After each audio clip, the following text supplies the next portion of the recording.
So previous लेक्चरमध्ये आपण function नावाचा पॉइंट डिस्कस केला होता. Okay. So what is function and how it works. Function कशा प्रकारे वर्क होत आहे आणि फंक्शन म्हणजे काय, हे सर्व आपण यामध्ये फंक्शन नावाचा पॉइंट आपण डिस्कस केला होता. बट ॲक्च्युली फंक्शनचं फक्त मी इंट्रोडक्शन दिलं होतं. तर या लेक्चरमध्ये आपण फंक्शन ॲक्च्युअलमध्ये थोडंसं डीपमध्ये बघणार आहोत आणि त्याचबरोबर मॉड्यूल्सचं ते इंट्रोडक्शन आपण बघणार आहोत. मॉड्यूल्स काय असतात, मॉड्यूल्सचा रोल काय आहे, कशा प्रकारे मॉड्यूल्स आपण इम्प्लिमेंट करतो. ओके. अशा प्रकारे आपण हे सगळं बघणार आहोत. तर आता इथे फंक्शन फंक्शन फंक्शन नावाची कॉन्सेप्ट आपण बघितली होती. तर फंक्शन का वापरतात याचा आपण पर्पज बघितला होता की फंक्शन एक प्रकारचा ब्लॉक असतो की त्या ब्लॉकमध्ये आपण एकापेक्षा अनेक स्टेटमेंट चं कलेक्शन करून एक चांगला आउटपुट काढू शकतो. फॉर एक्झाम्पल कॅल्सी नावाचं आपण एक फंक्शन बनवलं होतं आणि त्या कॅल्सी नावाच्या फंक्शनमध्ये आपण सगळे स्टेटमेंट एकाच फंक्शनमध्ये रन केले होते. ओके. सो अशा पद्धतीने आपण फंक्शन करतोय. कोणताही कोड असेल, जर मला कोलॅबरेशनमध्ये कोड करायचा असेल तर मी फंक्शनचा वापर करतो. एकापेक्षा अनेक एक स्टेटमेंट्स एकत्र आणायचे आणि ते एका बॉक्समध्ये टाकायचे, दॅट इज कॉल्ड फंक्शन. आणि ते फंक्शन आपण एका वेळी अनेक ठिकाणी वापरू शकतो. सर्वात महत्त्वाचं म्हणजे रियुजेबिलिटी. सर्वात महत्त्वाचं म्हणजे रियुजेबिलिटी. कोड रियुजेबिलिटी आपण त्याला म्हणतो. काय म्हणतो? कोड रियुजेबिलिटी म्हणजे कोड आपण एक सिंगल कोड अनेक वेळा रियूज करू शकतो, अनेक ठिकाणी वापरू शकतो. कशाचा वापर करून? फंक्शनचा वापर करून. सो आता फंक्शनमध्ये दोन प्रकारे काम केलं जातं. सर्वात पहिल्यांदा फंक्शन डिफाईन केलं जातं, आपण बघितलं होतं. आणि त्यानंतर फंक्शन कॉल केलं जातं. त्यानंतर फंक्शन कॉल केलं जातं. तर फंक्शन डिफाईन करताना, first of all function define करताना आपण काय केलंय की इथे मी एक कीवर्ड वापरला होता, डीईएफ नावाचा. Okay. DEF means define any function. DEF then function name DEF function name and colon. Colon इथं मी इथं यूज केलेला आहे. ओके. कोलन यूज केलाय. Then function body function body function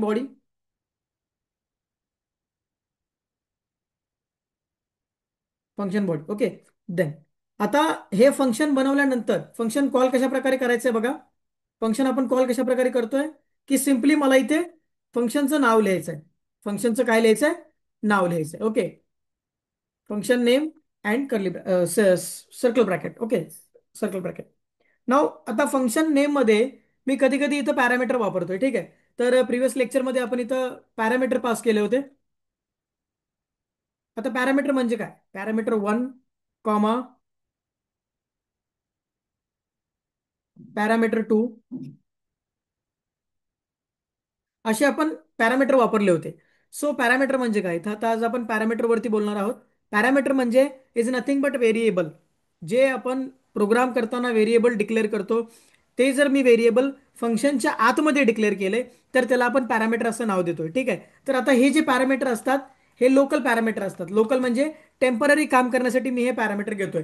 जसं की प्रिव्हियस फंक्शनमध्ये मी सिम्पली डीईएफ देन ऍड नावाचं फंक्शन बनवलं होतं आणि ऍड नावाच्या फंक्शनमध्ये मी दोन पॅरामीटर पास केले होते, ए आणि बी. ओके. आता ए आणि बी हे जे आहे ते व्हेरिएबल्सच आहेत. ओके. पण ते व्हेरिएबल ज्यावेळी मी फंक्शनमध्ये वापरतोय त्यावेळी त्याचं नाव बदलतंय, पॅरामीटर असं नाव होतंय. And this is a local variable. याच्यामध्ये मी सिम्पली असं लिहिलं होतं बघा, प्रिंट ए प्लस बी. जनरली प्रिंट ए प्लस बी. ओके. प्रिंट ए प्लस बी अशा पद्धतीने आपण इथं कोड लिहिला होता. तर काही फंक्शन हे विदाऊट पॅरामीटर असतात आणि काही फंक्शन हे पॅरामीटर असतात, पॅरामीटराइज्ड फंक्शन असतात की जिथं आपण काय करतो, पॅरामीटर पास करतो. ओके. तर आता ह्याला आपण आर्ग्युमेंट किंवा पॅरामीटर असे दोन शब्द आहेत. लोकल पॅरामीटर आपण इथं याला म्हणतोय. ठीक आहे. तर हे आपण प्रोग्राममध्ये वापरत असतो. फक्त ज्यावेळी तुम्ही लोकल पॅरामीटर वापरताय त्यावेळी त्याला रिटर्न द्यावा लागतो, एवढं लक्षात ठेवा. रिटर्न दिला नाही तर तुमचा प्रोग्राम रन करण्यासाठी ग्राह्य धरला जात नाही. ओके. देन हे झालं फंक्शनचं. तर आता फंक्शनच्या पुढची कॉन्सेप्ट आहे आपली आजची. त्या कॉन्सेप्टचं नाव आहे modules. Okay. Modules. Modules in Python. Modules in Python. आपण फंक्शन एक व्हेरिएबल पद्धतीने बघितलेलं आहे. फंक्शन कसं डिफाईन करायचं, त्यानंतर फंक्शन कसं कॉल करायचं. आता हे बघितल्यानंतर आपला पुढचा पॉईंट आहे modules in Python. So first of all what is module. What is module. Module म्हणजे काय? मॉड्यूल म्हणजे it's a set of function or it's a set of classes or it's a set of variables in a single file. म्हणजे एका single फाईलमध्ये एकापेक्षा अनेक functions असतात. Okay, एकापेक्षा अनेक फंक्शन्स असतात. Collection of function, collection of function. एकापेक्षा अनेक व्हेरिएबल्स असतात. Collection of variables, collection of variables. एकापेक्षा अनेक क्लासेस असतात. Collection of classes, collection of classes. ठीक आहे. तर अशी एक फाईल बनवायची. त्या फाईलमध्ये हे सगळं डिफाईन करायचं. फंक्शन्स असतील, व्हेरिएबल्स असतील, क्लासेस असतील. आणि त्या फाईलमधला डेटा आपण अदर फाईलमध्ये वापरू शकतो. याला आपण काय म्हणतो? मॉड्यूल्स म्हणतो. जनरली बघा, माझ्याकडे एक फाईल आहे, फाईल ए. फाईल ए. ओके. आणि फाईल ए मध्ये मी डाटा बनवलाय, फंक्शन बनवलेत. फंक्शन बनवलेत. कोणते फंक्शन बनवलेत? एक्झाम्पलसाठी बघा, ऍड आणि सब. सब म्हणजे वजाबाकीसाठी दोन फंक्शन बनवलेत. फाईलचं नाव काय? A dot P Y. Okay, फाईलचं नाव आहे A dot P Y. A dot P Y. फाईलचं नाव आहे ए डॉट पी वाय. ठीक आहे. मी पहिली फाईल बनवली. आता आपण मॉड्यूल्स एक्झाम्पलने समजून घेणार आहोत. फर्स्ट ऑफ ऑल मी एक फाईल बनवली ए डॉट पी वाय. ए नावाने फाईल बनवली. त्याच्यामध्ये मी दोन फंक्शन घेतलेले आहेत. पहिल्या फंक्शनचं नाव आहे ऍड, दुसऱ्या फंक्शनचं नाव आहे सब. आता मला या फाईलमधला डेटा दुसऱ्या फाईलमध्ये ऍक्सेस करायचा आहे, दुसऱ्या फाईलमध्ये मला वापरायचा आहे. ओके. तर त्या गोष्टीसाठी मी मॉड्यूल वापरणार आहे. ठीक आहे. तर आता या फाईलला मी काय म्हणणार? मॉड्यूल. या फाईलला मी काय म्हणणार? Module file. ओके. कारण इथून मला डेटा ऍक्सेस करायचा आहे. ए डॉट पी वाय म्हणजे हे माझं मॉड्यूल आहे. आणि या या मॉड्यूलचा, ए म्हणजे माझं मॉड्यूल आहे, आणि या मॉड्यूलचा डेटा मला दुसऱ्या फाईलमध्ये ऍक्सेस करायचा आहे. सो हा आपला पर्पज आहे मॉड्यूल शिकण्याचा. म्हणजे एका फाईलमधला डेटा जर मला दुसऱ्या फाईलमध्ये बघायचा असेल किंवा ऍक्सेस करायचा असेल, इम्पोर्ट करायचा असेल, तर मी मॉड्यूल नावाची कन्सेप्ट वापरतो. मॉड्यूल नावाची कन्सेप्ट वापरतो. तर मी इथं फंक्शन ऍक्सेस करू शकतो, व्हेरिएबल ऍक्सेस करू शकतो, त्यानंतर क्लासेस ऍक्सेस करू शकतो. वेगवेगळ्या पद्धतीने मी कोणतीही गोष्ट एका फाईलमधली दुसऱ्या फाईलमध्ये ऍक्सेस करू शकतो. तर आता हे जे मॉड्यूल्स असतात त्याचे दोन प्रकार पडतात. जनरली जनरली दोन प्रकार पडतात. जो पहिला प्रकार आहे त्या पहिल्या प्रकाराचं नाव आहे inbuilt modules. Inbuilt modules. Inbuilt modules. आणि जो दुसरा प्रकार आहे, second one, user defined modules. User defined modules. Okay. User defined modules.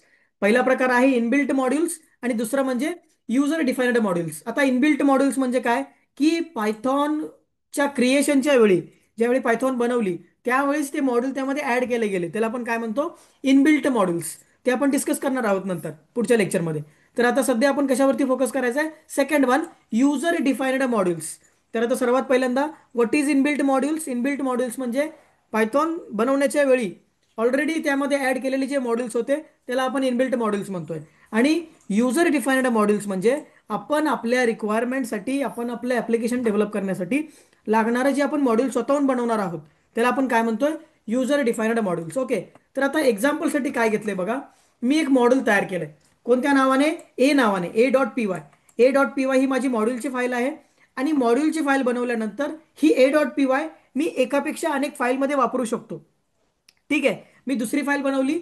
माझ्याकडे दोन फाईल्स आहेत. File file second file. आता ही न्यू फाईल आहे. न्यू फाईल सेकंड फाईल आहे. याचं मी नाव दिलं B dot P Y. B dot P Y. Okay. B dot P Y. यामध्ये मी काय करणार आहे? Access access module data. Access module data. Okay. Access module data. Then मी तिसरी फाईल बनवली. तिसरी फाईल बनवली, त्याला पण आपण न्यू फाईल म्हणूया. New file. Okay. New file C dot P Y. C dot P Y. Okay. Again again access module data. Access module data. Okay. तर इथं मी दोन नवीन फाईल बनवलेत आणि दोन्ही नवीन फाईलमध्ये मला कोणता डेटा ऍक्सेस करायचा आहे? ए डॉट पी वायचा डेटा ऍक्सेस करायचा आहे. ओके. सो आता मॉड्यूल, मी पहिल्यांदा मॉड्यूल म्हणून कोणतं डिक्लेअर केलंय? A dot P Y. माझा टोटल जो कोड आहे तो कशामध्ये असणार आहे? ए डॉट पी वाय मध्ये असणार आहे. आणि ए डॉट पी वाय मधला डेटा, फंक्शन असेल, व्हेरिएबल असतील, हे मी कोणत्या फाईलमध्ये वापरणार आहे? B dot P Y and C dot P Y या प्रोसेसला आपण मॉड्यूल असं म्हणतोय. काय म्हणतोय? या प्रोसेसला मॉड्यूल. म्हणजे अशी एक फाईल बनवायची आणि त्यामध्ये नंबर ऑफ लाईनचा कोड लिहायचा. नंबर ऑफ म्हणजे कलेक्शन ऑफ फंक्शन्स, एकापेक्षा अनेक फंक्शन डिक्लेअर करायचे, डिफाईन करायचे. आणि ते कुठं ऍक्सेस करायचं? अदर फाईलमध्ये ऍक्सेस करायचं. अदर फाईलमध्ये म्हणजे तुम्हाला ज्या ज्या फाईलमध्ये गरज आहे त्या त्या फाईलमध्ये आपण तो डेटा ऍक्सेस करू शकतो. ही फॅसिलिटी आपल्याला कोण प्रोव्हाइड करतंय? मॉड्यूल प्रोव्हाइड करते. ओके. एक्झाम्पल लक्षात आलंय का? एक्झाम्पल लक्षात आलंय का?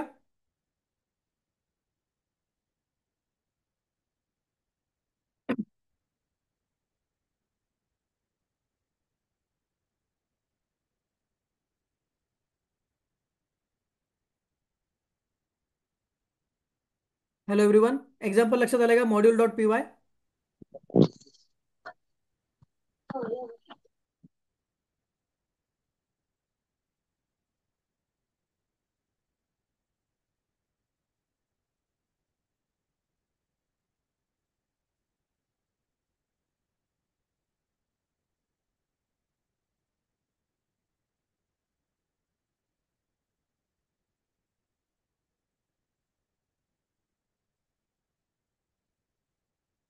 In the chat box module dot P Y समजलेला आहे का?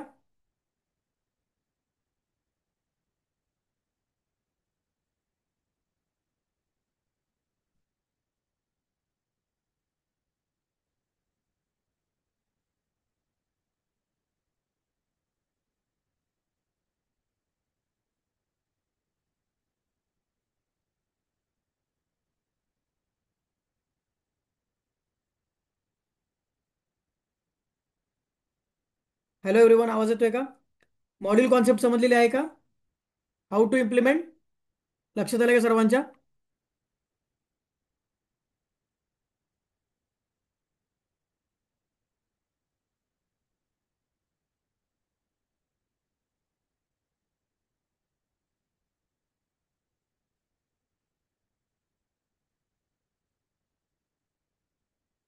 Any doubts in module?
Okay.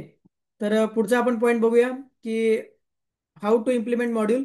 तर मॉड्यूल जे असतात ते एका फाईलमधला डेटा, एका फाईलमध्ये मी फंक्शनचं कलेक्शन करणार आहे आणि त्या फंक्शनचं केलेलं कलेक्शन मी दुसऱ्या वेगवेगळ्या फाईल्समध्ये बघू शकतो, वापरू शकतो, यूज करू शकतो. या कॉन्सेप्टला आपण मॉड्यूल असं म्हणतोय. तर जनरली मॉड्यूल हे दोन प्रकारचे असतात. पहिला प्रकार इनबिल्ट मॉड्यूल्स, दुसरा प्रकार युजर डिफाइंड मॉड्यूल्स. आपण इथे कोणता प्रकार शिकतोय? युजर डिफाइंड मॉड्यूल्स बघतोय. तर मॉड्यूल कशा प्रकारे बनवले जातात बघा. की सर्वात पहिल्यांदा मॉड्यूलची फाईल क्रिएट केली जाते. इथे मी मॉड्यूलच्या फाईलचं नाव दिलंय a.py. या ठिकाणी मी असं पण देऊ शकतो मॉड्यूल 1.py. ठीक आहे. मॉड्यूल 1.py नावाने मी इथं फाईल बनवू शकतो. आणि फाईल बनवल्यानंतर याच्यामध्ये मी उदाहरणासाठी मी काय सांगितलं होतं की मी दोन फंक्शन बनवलेत. दोन म्हणण्यापेक्षा आपण एकापेक्षा अनेक इथं फंक्शन बनवू शकता. ओके. दोनापेक्षा आपण एकापेक्षा अनेक इथं फंक्शन बनवू शकतो. आणि फंक्शन बनवल्यानंतर हे बनवलेले फंक्शन्स आपण एकापेक्षा अनेक फाईलमध्ये वापरू शकतो. म्हणजे ॲड, सब आणि MUL हे तीन मी फंक्शन बनवलेत. हे तीन फंक्शन मी सायमल्टेनियसली बी डॉट पी वाय मध्ये पण वापरू शकतो आणि सी डॉट पी वाय मध्ये पण वापरू शकतो. ओके. तर आता implementation implementation of module. Implementation of module. कोणतंही मॉड्यूल कसं इम्प्लिमेंट करायचं किंवा प्रॅक्टिकली कसं मांडायचं ते आता आपण शिकूया. तर सर्वात पहिल्यांदा मला इथे फ्रॉम कीवर्ड घ्यावा लागतो. फ्रॉम कीवर्ड घ्यावा लागतो. त्याचबरोबर फ्रॉम कीवर्ड नंतर आपल्याला आपल्या मॉड्यूलचं नाव लिहावं लागतं. Module name. Module name then. आता मॉड्यूल नेम म्हणजे काय असतं? मॉड्यूल नेमचा अर्थ तुमच्या मॉड्यूलच्या फाईलचं नाव. म्हणजे इथं कोणत्या मॉड्यूलचं फाईलचं नाव आहे? module1.py. ओके. फ्रॉम नावाचा कीवर्ड मी इथं वापरलाय. Module name. Module name then import. Import नावाचा मला कीवर्ड वापरायचा आहे. Then your function name. Your function name. आता उदाहरणासाठी मी इथं काय घेतलंय? फंक्शनचं नाव घेतलेलं आहे. ओके. अशा पद्धतीनं मी मॉड्यूल वापरू शकतो. आता हे हा सिंटॅक्स झाला. हा काय झाला? सिंटॅक्स. की कोणत्याही प्रकारे मॉड्यूल कसं वापरलं जातं. देन आता याचं एक्झाम्पल बघा कसं असेल. एक्झाम्पल मला सांगा, माझा ऍक्च्युअल कोड कोणत्या फाईलमध्ये आहे? module1.py. मॉड्यूलची एक मला सेपरेट फाईल बनवावी लागते. ठीक आहे. लक्षात घ्या, मॉड्यूल 1 म्हणजे काय? की मॉड्यूलची सेपरेट फाईल आहे. आणि या फाईलमध्ये मी माझा ऍक्च्युअल कोड लिहिलेला आहे. आणि हा कोड मला b.py मध्ये वापरायचा आहे आणि c.py मध्ये वापरायचा आहे. ओके. तर module1.py हे माझ्या मॉड्यूलचं नाव आहे. तर आता इथं एक्झाम्पल कसं असणार आहे बघा. From module 1. आता इथे .py लिहायचं नाहीये, फक्त मॉड्यूलचं नाव लिहायचं आहे, म्हणजे फाईलचं नाव लिहायचं आहे. इम्पोर्ट. इम्पोर्ट. इथं फंक्शन कोणतं मला ऍक्सेस करायचं आहे? फॉर एक्झाम्पल ऍड नावाचं फंक्शन ऍक्सेस करायचं आहे. तर इथं मी लिहिलं ऍड. ओके. आता याने काय होईल की पहिल्या फाईलमध्ये जे मी फंक्शन बनवलं होतं ऍड नावाचं, ते मी डायरेक्टली दुसऱ्या फाईलमध्ये वापरू शकतो. ओके. दुसरी फाईल म्हणजे कोणती? आता हे एक्झाम्पल आहे. Write code. Write code in b.py. मला हा कोड कशामध्ये लिहायचा आहे? बी मध्ये लिहायचा आहे. ठीक आहे. मला जर कोड बी मध्ये वापरायचा असेल तर कशा पद्धतीने लिहावं लागेल? फ्रॉम. मॉड्यूलचं नाव काय? module1. Import add. ओके. तर हे झालं एक फंक्शन वापरण्यासाठी. जर मला हे तिन्ही फंक्शन b.py मध्ये वापरायचे असतील तर मला इथं स्टार लिहायचं आहे. काय लिहायचं आहे? स्टार. ओके. तर डायरेक्टली मी इथं फंक्शन नेमच्या ठिकाणी स्टार लिहिणार आहे. इथं पण तुम्ही डायरेक्टली स्टार लिहू शकता, जेणेकरून मॉड्यूलमध्ये जेवढे फंक्शन आहेत सगळे फंक्शन ते मी डायरेक्टली यूज करू शकतो. यासाठी आपण इथं स्टार मेन्शन करू शकतो. काय लिहायचं सुरुवातीला? From module name import star. ठीक आहे. जर स्टार काढलं तर तुम्हाला स्पेसिफिकली फंक्शनचं नाव लिहावं लागेल. For example add. ऍड लिहिलं तर फक्त ऍड नावाचं फंक्शन वापरू शकता. सब लिहिलं तर फक्त सब नावाचं फंक्शन वापरू शकता. पण जर तुम्ही इथं स्टार लिहिलं तर यामध्ये मी 3 फंक्शन घेतलेत. Add, sub and MUL. हे तिन्ही फंक्शन मी बी मध्ये वापरू शकतो. ओके.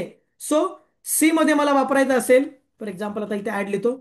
आता मी इथे लिहिलं write code in C.py. Okay. C.py. C ही माझी तिसरी फाईल आहे. ओके. तर आता याच्यामध्ये कसं लिहावं लागेल सांगा? Tell me in chat box. कसं लिहावं लागेल आता? मला ए मधला डेटा आता सी मध्ये बघायचा आहे. कसं लिहावं लागेल? सांगा लगेच.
जर मला मॉड्यूल 1 मधला डेटा सी मध्ये बघायचा असेल तर कसं लिहावं लागेल?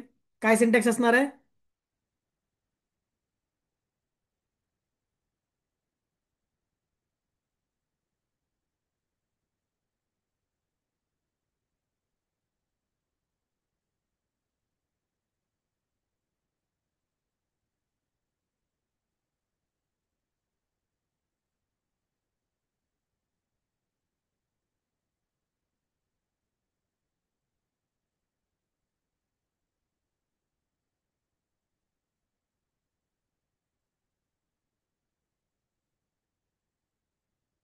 सेम असणार आहे. याच्यामध्ये सुद्धा मला फ्रॉम कीवर्ड वापरावा लागेल. फ्रॉम कीवर्ड वापरावा लागेल. मॉड्यूलचं नाव लिहावं लागेल, मॉड्यूल 1. इम्पोर्ट. आणि तुम्हाला इथे फंक्शनचं नाव लिहावं लागेल. मी मेन फाईलमध्ये 3 फंक्शन घेतलेत आणि ते 3 फंक्शन मला वापरायचे आहेत. ओके, ॲड, सब आणि मल्टिप्लिकेशनसाठी. ओके. तर आता हे 3 फंक्शन मी वापरायचे असतील मला तिन्हीच्या तिन्ही, तर मी स्टार घेईल. अदरवाईज मला सिंगल एखादं फंक्शन वापरायचं असेल तर मी सिंगल फंक्शनचं नाव लिहिणार आहे. अशा प्रकारे आपण C.py हे उदाहरण म्हणून आहे की तिसऱ्या फाईलचं नाव आहे, हे दुसऱ्या फाईलचं नाव आहे. आणि आपल्या मेन फाईलचं काय नाव आहे? module1.py. असं आपण एकापेक्षा अनेक फाईल्समध्ये हा डेटा घेऊ शकतो, हा डेटा आपण ऍक्सेस करू शकतो. जरी मी डी डॉट पी वाय जरी मी लिहिलं, सपोज मला इथं डी.py मध्ये हा डेटा बघायचा असेल तरी सुद्धा मी करू शकतो. सांगा आता फॉर एक्झाम्पल मी चौथी फाईल बनवली डी.py, आणि या डी.py मध्ये मला पहिल्या फाईलमधला डेटा बघायचा आहे, मॉड्यूल 1 मधला डेटा बघायचा आहे. तर काय करावं लागेल सांगा?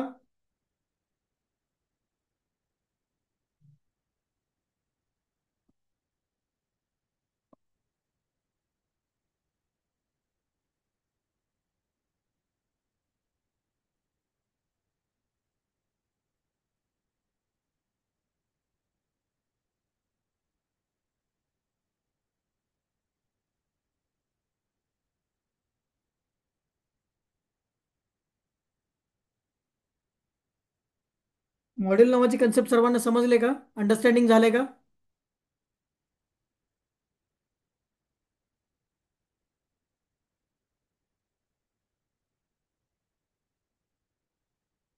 From module import star. Okay. Module module concept समजलेली आहे का?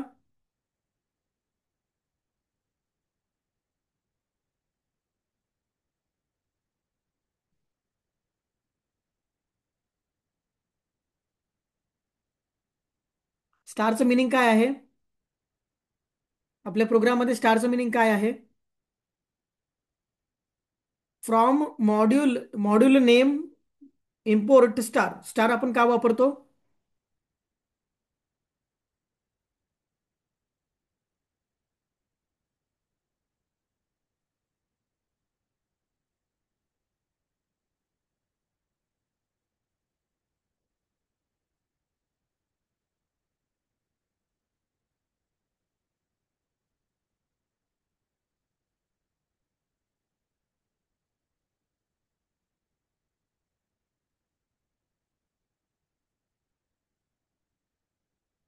ओके. सिम्पली इथं आपण लक्षात काय ठेवायचं आहे की जर मला सगळे फंक्शन पहिल्या फाईलमधले म्हणजे आपल्या मॉड्यूल फाईलमधले सगळे फंक्शन जर अदर फाईलमध्ये ॲक्सेस करायचे असतील तर आपण स्टार वापरतो. आणि जर आपल्याला सगळे फंक्शन यूज नसतील करायचे, फॉर एक्झाम्पल पर्टिक्युलर फक्त आता यामध्ये मला फक्त वजाबाकीचं फंक्शन यूज करायचं आहे की फक्त मला मल्टिप्लिकेशनचं फंक्शन यूज करायचं आहे, तर त्यावेळी मी काय यूज करणार आहे? फक्त त्या फंक्शनचं नाव लिहिणार आहे. आणि जर मला सगळे फंक्शन वापरायचे असतील तर मी इथं स्टार यूज करणार आहे. ओके. हा त्यामधला डिफरन्स आहे. ओके. तर कसं वापरायचं हे आपण बघितलंय. नेक्स्ट लेक्चरमध्ये मॉड्यूलचं प्रॅक्टिकल आपण डीपमध्ये बघणार आहोत. पण त्यापूर्वी मॉड्यूल म्हणजे काय एकदा 2 मिनिटांमध्ये रिपीट करतो बघा. मॉड्यूल म्हणजे एक अशी फाईल असते की त्या फाईलमध्ये एकापेक्षा अनेक फंक्शन्स असतात, ठीक आहे, किंवा क्लासेस असतात. मॉड्यूल म्हणजे एक फाईल आहे, ठीक आहे. त्या फाईलमध्ये आपण एकापेक्षा अनेक फंक्शन बनवून ठेवतो आणि इतर फाईलमध्ये यातले फंक्शन आपण वापरतो. ठीक आहे, इतर फाईलमधले आपण यामधले फंक्शन वापरतो. तर इथं उदाहरणासाठी module1.py हे मी मॉड्यूलची फाईल बनवली आणि त्या फाईलमध्ये 3 फंक्शन बनवलेले आहेत उदाहरणासाठी. आणि हे 3 फंक्शन मी B.py मध्ये वापरू शकतो, C.py मध्ये वापरू शकतो. मग या कॉन्सेप्टला आपण काय म्हणतोय? मॉड्यूल मॉड्यूल असं म्हणतोय. ठीक आहे. तर मॉड्यूल वापरण्यासाठी मला एक महत्त्वाचं म्हणजे फ्रॉम नावाचा कीवर्ड वापरावा लागतो. त्याचबरोबर इम्पोर्ट नावाचा कीवर्ड वापरावा लागतो. ओके. तर इथं इथं पर्टिक्युलरली मी सिंगल फंक्शन पण वापरू शकतो. याच्यामध्ये मी टोटल 3 फंक्शन घेतलेत. सिंगल फंक्शन वापरू शकतो किंवा मला जर सगळे फंक्शन यूज करायचे असतील तर मी इथं स्टार घेऊ शकतो. स्टारचं मिनिंग काय आहे? To access all function. Access all function in main module file. Access all function in main module file. Okay.